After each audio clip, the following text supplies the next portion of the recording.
2JZ GE motor. I have chopsticks in there. You're not supposed to put foreign objects in your cylinder holes, but those chopsticks are made in Japan, so is the motor, so I don't see the problem. But all kidding aside, depending on the angles of your valves and the clearance past your spark plug space, having an object down in here while you're rotating this would not be a good idea.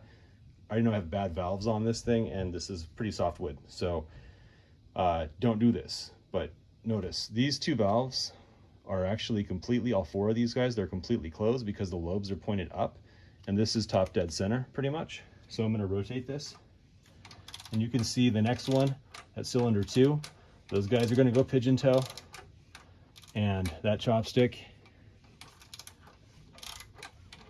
is now pointing top dead center, highest spot that piston can get. Okay, and then number 3, same story.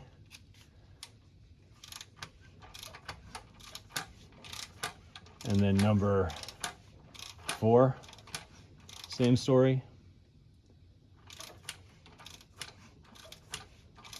Number 5, same story. Sorry for the bump.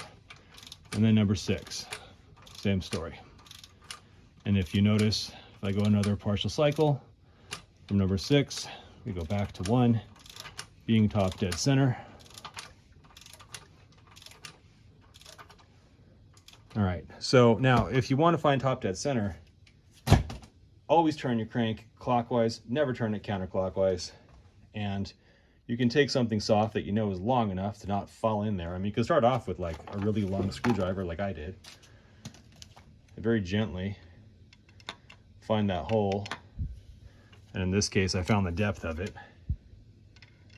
And the deepest point is yay, and my chopstick is yay. And so, in fact, like, you know, to the spark plug hole, you don't want to get stuck. So we're good. So distance-wise, what is that? I'll write it down in the comments, maybe, if I remember to. Or ask me if I don't, if you really need to know. But again, don't put objects in your cylinder hole while it's moving. Spark plug hole, you can check now, top dead center, and check this, and you'll see bottom dead center. Now, this is important because when you're doing something like a cylinder leak test for leak down, you need to be sure your cylinder's at top dead center. I'm going to tell you a couple reasons why. I don't mean for practicality, okay? If you're blowing air into a piston and it moves down through the cylinder and that air pushes the piston, guess what? It can go counterclockwise, and that will damage your valve train on many types of motors that are VVTi and or actually just any type of interfering dual overhead cam situation. That could be damaging. So never run a leak test unless you know where the cylinder's placements are, which is why I presented that to you earlier. You can pretty much do the math from there. If you don't have your valve covers off, maybe you should take them off. Otherwise, obviously you're taking off your entire intake plenum anyway.